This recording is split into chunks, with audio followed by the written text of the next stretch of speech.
Oi, pessoal. Bom, então hoje nós vamos falar sobre o problema de fluxo máximo. É o último tipo de problema dos problemas de rede que nós temos para ver nesse conteúdo do módulo 1, tá? Primeira coisa, o que é esse problema do fluxo máximo? Então, o problema do fluxo máximo, ele é utilizado quando nós queremos maximizar a quantidade de fluxo de um ponto de origem para um ponto de destino. Então, aqui, o meu objetivo, a minha função objetiva, então, a minha função objetiva aqui vai ser de maximizar Z. E esse meu Z que eu quero maximizar, ele vai estar relacionado a um fluxo. A quantidade de fluxo que vai de uma origem para um destino, tá? Então, inicial, botar D de destino, tá bom? E estamos sujeitos a restrições de capacidade de fluxo nos arcos. Significa que para eu ir da origem até o meu destino, eu tenho várias possibilidades de caminhos aí, né?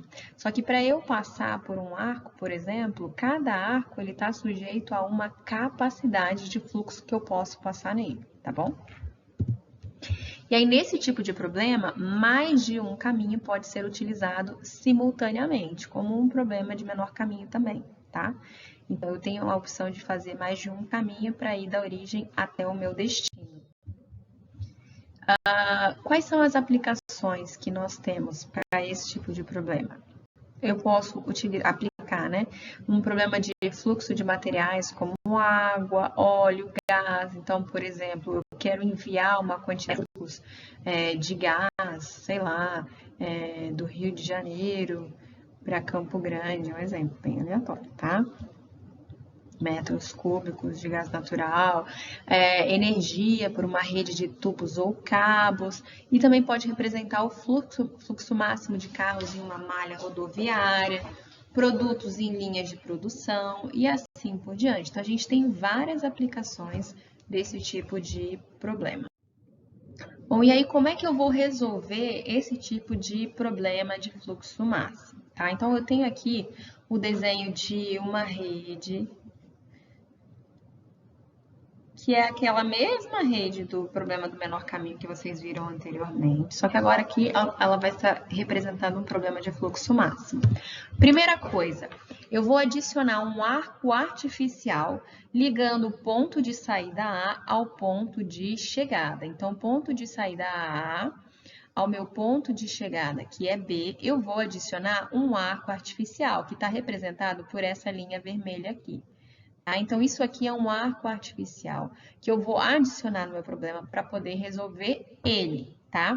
Assim, lembra como quando a gente inseria a variável dano, que a gente faz uma alteração para resolver? Aqui é a mesma coisa. Então, eu vou adicionar um arco artificial nesse meu problema. E aí, o que eu vou querer? Eu quero maximizar o fluxo no arco artificial criado, tá? Então, eu quero passar a maior quantidade, eu quero que a maior quantidade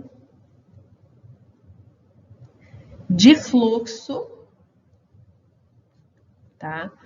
Que vai passar aqui nesse arco. E aí, o valor do fluxo no arco artificial, ele vai representar o total de fluxo que pode chegar a B, vindo de A por mais de um caminho, tá? Então, eu quero a maior quantidade possível. E aí, o valor do fluxo que vai passar aqui vai ser, na verdade, o somatório, né? O total de fluxo, então, o somatório do fluxo total, que vai chegar até aqui, considerando que eu vou passar por essas várias opções aqui de caminho, e lembrando que cada arco aqui tem uma capacidade, ok?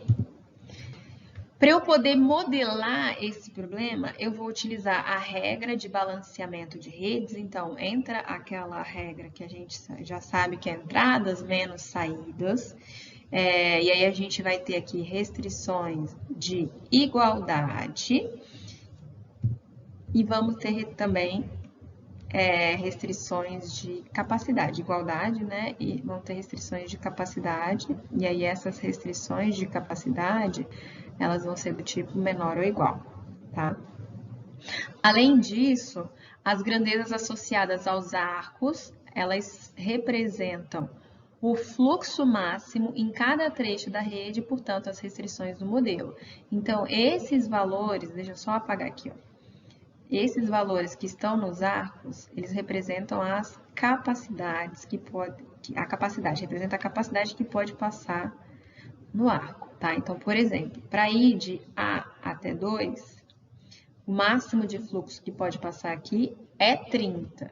Para eu ir de A até 1, o máximo de fluxo é 40. Para eu ir de 1 até 3, o máximo é 30 e assim sucessivamente. Então, significa que essa variável de decisão aqui, ó, x, 1, 3, ela tem que ser menor ou igual do que a capacidade de fluxo que pode passar aqui, que é 30. Isso vai valer para todas as outras variáveis de decisão. Então, por exemplo, x3b tem que ser menor ou igual que 20, porque esse é o máximo de fluxo que eu posso passar de 3 até B, ok? E o valor, deixa eu apagar aqui, o valor de oferta e demanda em cada nó é igual a 0. Então, se eu for fazer a regra do fluxo balanceado, né, que entradas menos saídas vai ser igual a 0. Isso vai valer para todos os nós. Então, cada nó vai ter uma restrição nesse sentido.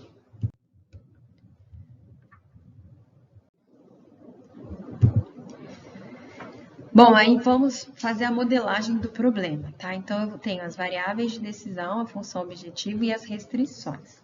As minhas variáveis de decisão, elas vão ser praticamente as mesmas do que a gente tinha no problema de menor caminho. A única diferença é que, além daquelas que nós já tínhamos, a gente vai ter a variável de decisão relacionada a esse arco artificial que foi criado. Tá?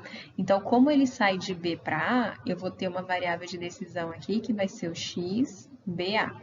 Fora isso, eu vou ter o x, A1, x, A2, eu vou ter no nó 1 o x, 13, x, 14, no nó 2, x, 24, no nó 3 eu vou ter o x, 3b, no nó 4, x, 4b e só, tá?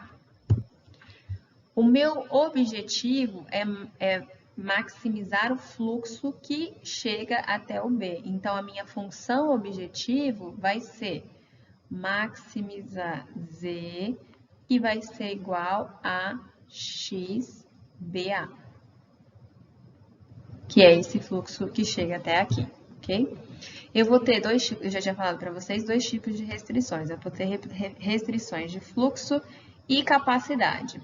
Para eu resolver as restrições de fluxo, eu vou usar a regra do fluxo balanceado, que é entradas menos saídas, vai ser igual a oferta ou demanda. A gente viu que essa oferta e demanda é igual a 0. Então, vai ser entradas menos saídas igual a 0. E eu vou ter restrições de capacidade, que elas são representadas lá nos arcos, que elas vão representar o máximo de fluxo que eu posso passar em cada arco. Ok? Bom, a composição das restrições, elas vão seguir, né? A composição vai seguir a seguinte condição. Primeiro, o fluxo em cada arco, ele tem que ser maior ou igual que 0. Tá? Então, o fluxo que passa aqui, ele é um número positivo, maior ou igual que 0. O fluxo em cada arco, ele tem que ser menor ou igual à capacidade, que eu já tinha falado para vocês. Então, por exemplo, de 1 para 3 é 30, que é a capacidade, então tem que ser menor ou igual que 30. O fluxo que chega a cada nó, ele tem que ser igual ao fluxo que sai dele, tá? Então, se entra 30, por exemplo, que chega, né, tem que ser pelo menos igual a ele. E o fluxo do arco artificial, que a gente não sabe e só criou o arco artificial para resolver o problema, ele tem que ser grande o bastante, então grande o suficiente para assumir qualquer valor possível, já que ele vai ser maximizado. Quem que vai dar essa resposta para a gente vai ser o solver. Então, na hora de modelar esse problema, eu vou atribuir um valor bem alto para o XBA, por exemplo. Então, ele tem que ser menor ou igual a um valor grande o suficiente. Sei lá, exemplo. Como aqui os valores de capacidade são pequenos, eu posso jogar aqui 10.000, que é um valor grande o suficiente para chegar até o B, tá? E aí a gente tem a modelagem do nosso problema. Então, primeiro, a minha função objetivo, como eu já havia dito para vocês, é maximizar Z, que vai ser igual a XBA, que eu quero maximizar esse fluxo de B para A. Aí eu vou ter restrições de capacidade e restrições de fluxo. Então, as minhas restrições de capacidade estão relacionadas à capacidade em cada arco, e aí para cada variável de decisão. Então, como eu falei, eu tenho x A2, x A1. Então, eu tenho aqui, ó, o máximo aqui é 40. Então, x A1 menor ou igual que 40. X A2 menor ou igual que 30. X 13 menor ou igual que 30. X 14 com x 14 menor ou igual que 20, e assim sucessivamente, tá? E aí, o XBA, que está aqui, ele tem que ser menor ou igual a um número grande suficiente. Aqui está 9.999, mas vocês podem atribuir, sei lá, se quiser botar aqui 100 mil, pode colocar, tá? E aí eu tenho as minhas restrições de fluxo que vão seguir a regra do fluxo balanceado. Então, cada um dos nós vai ter uma restrição de fluxo que vai seguir a regra. Entradas menos saídas vai ser igual a zero, tá? Então, todas vão ser iguais a zero. Ok? Então, por exemplo, nó A, eu tenho, deixa eu só apagar aqui, ó. Nó A, eu tenho entradas, tenho XBA que chega aqui, ó. Isso aqui chega. Então, vai ser XBA menos saídas. O que está saindo? XA1, XA2. Então, menos XA1 mais XA2 que ele está somando. Você pode botar direto aqui, menos XA1 menos XA2 igual a zero. No nó 1, então, o que está chegando lá no nó 1? Está chegando o XA1 menos o que está saindo, x14, x13, que é o que está aqui, igual a zero, e assim sucessivamente. Então, eu vou ter esses dois tipos de restrições. Posteriormente, eu vou mostrar para vocês como resolver esse mesmo problema, só que como um problema de fluxo no Excel, tá? E aí, para a gente encerrar, como a gente encerra esses exemplos de problemas de rede que a gente está vendo com esse problema de fluxo máximo, como eu falei, tem outros exemplos de problemas de rede, tá?